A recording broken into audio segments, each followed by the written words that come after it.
saja. Kami dari kelompok 3 ingin membahas tentang koperasi, salah satu badan usaha yang memiliki peran penting dalam pembangunan ekonomi masyarakat Indonesia. Sebelum membahas lebih jauh, saya akan menjelaskan terlebih dahulu mengenai pengertian koperasi. Koperasi berasal dari kata cooperation yang berarti bekerja sama. Secara umum, koperasi merupakan organisasi ekonomi yang dibentuk oleh sekelompok orang yang memiliki tujuan dan kepentingan yang sama untuk meningkatkan kesejahteraan anggotanya. Menurut Undang-Undang Nomor 25 Tahun 1992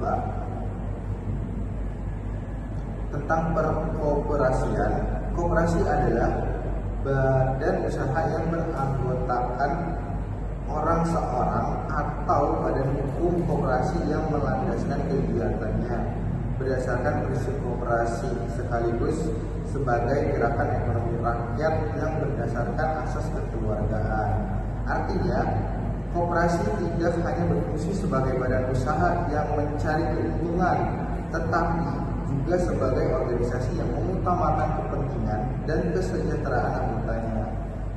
Berbeda dengan perusahaan swasta yang tujuan utamanya adalah memperoleh laba sebesar-besarnya bagi pemilik modal, koperasi lebih menekankan pada manfaat yang dapat dirasakan oleh seluruh anggotanya.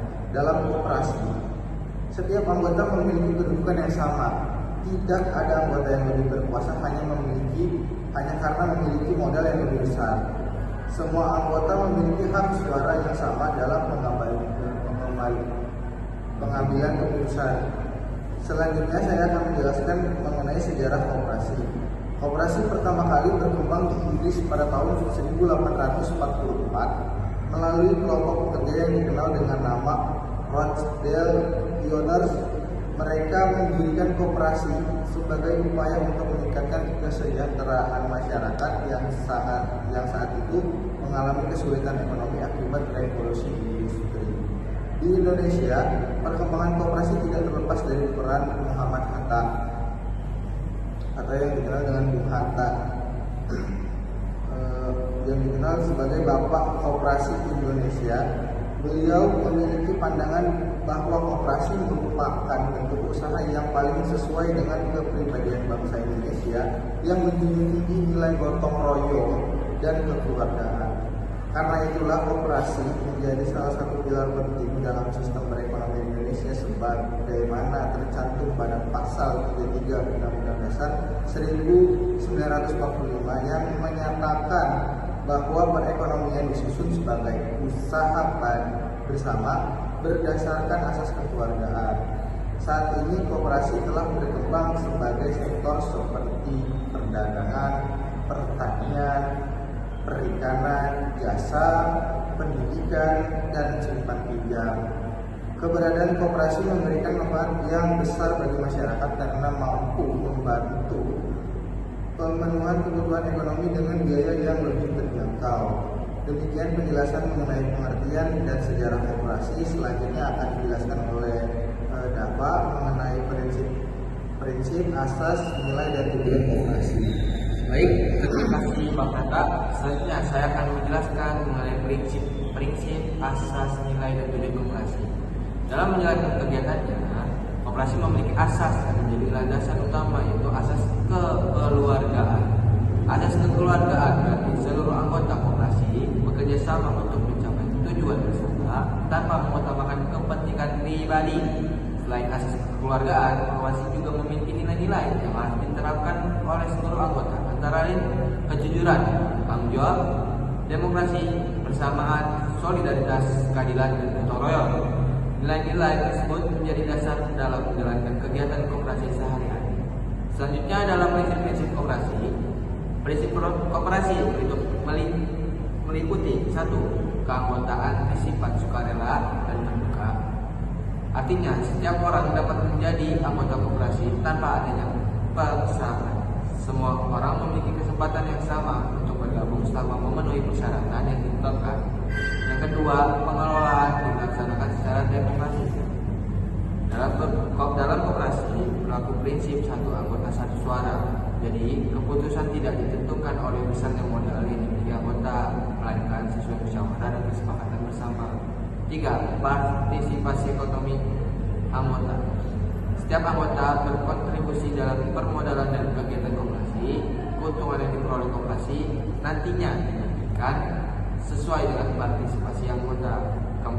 Kemandirian. Koperasi harus mampu berdiri sendiri dan mengelola usahanya secara mandiri tanpa bergantung sepenuhnya kepada pihak lain. 5. Pendidikan dan pelatihan. Koperasi memiliki tanggung jawab memberikan pendidikan kepada anggota agar mampu meningkatkan kemampuan dalam mengelola usaha dan organisasi. 6. Kerjasama antar koperasi. Koperasi dapat bekerjasama dengan koperasi lain untuk meningkatkan efisiensi dan memperluas jaringan usaha. 7. Kepedulian terhadap masyarakat.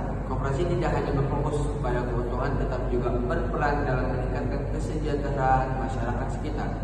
Selanjutnya adalah tujuan koperasi. Tujuan koperasi adalah meningkatkan kesejahteraan anggota dan masyarakat. Selain itu, koperasi juga bertujuan antara lain meningkatkan taraf hidup anggota, mengembangkan kemampuan ekonomi anggota, membantu menciptakan pemerataan pendapatan, memperkuat perekonomian nasional, serta mendorong semangat kerja, semangat dan gotong royong.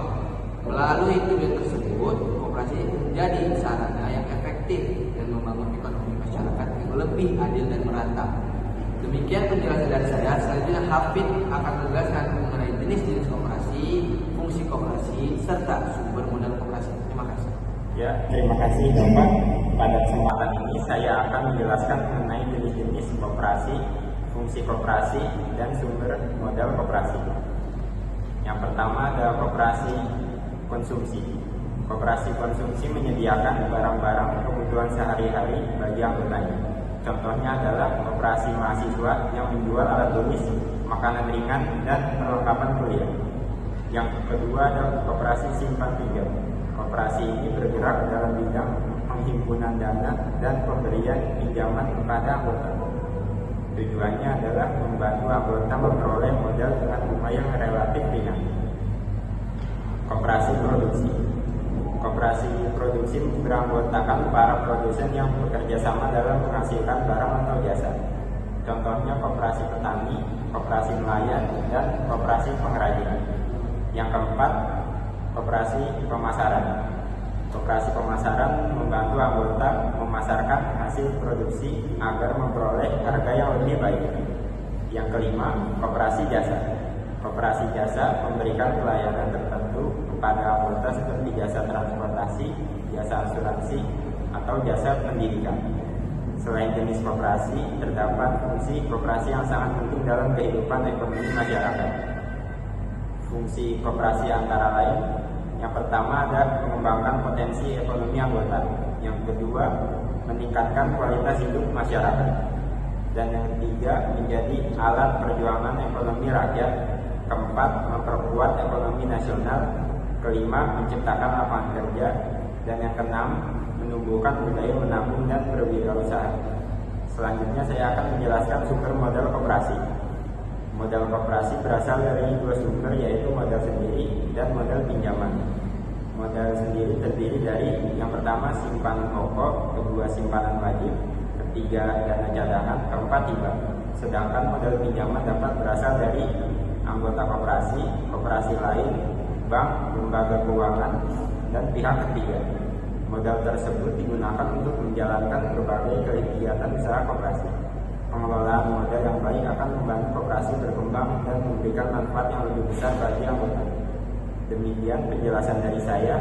Selanjutnya, Ajay akan menjelaskan peran koperasi dalam perekonomian Indonesia di era digital serta keunggulan. Baik, terima kasih untuk Hafid. Selanjutnya saya akan menjelaskan peran, manfaat, tantangan, dan penutup. Saya akan menjelaskan bagian terakhir, yaitu peran koperasi, manfaat koperasi, serta tantangan koperasi di era modern. Koperasi memiliki peran yang sangat penting dalam membangun ekonomi nasional. Beberapa peran koperasi antara lain: 1. Meningkatkan kesejahteraan anggota melalui berbagai layanan yang diberikan koperasi membantu anggota memperoleh kebutuhan dengan harga yang lebih terjangkau. 2. Mengurangi kesenjangan sosial. Koperasi memberikan kesempatan kepada masyarakat untuk berpartisipasi dalam kegiatan ekonomi secara adil. Ketiga, membuka lapangan kerja. Kegiatan usaha koperasi mampu menciptakan peluang kerja bagi masyarakat.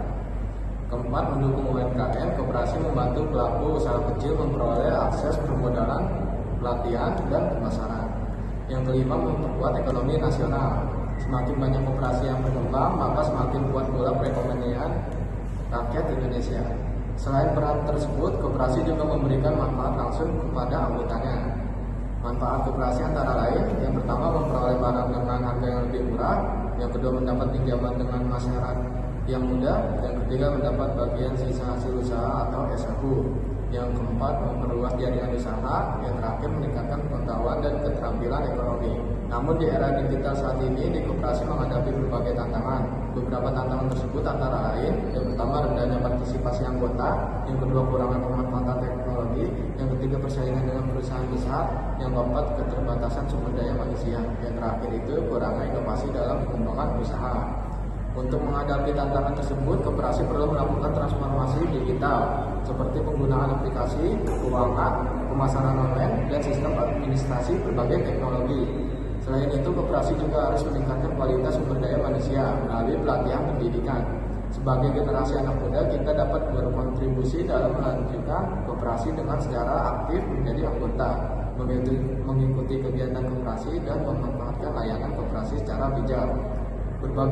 Sebagai kesimpulan, koperasi merupakan badan usaha yang melandaskan asas kekeluargaan dan bertujuan meningkatkan kesejahteraan anggotanya. Koperasi memiliki prinsip demokrasi, gotong royong, dan kerjasama yang menjadikan berbeda dengan badan usaha lainnya.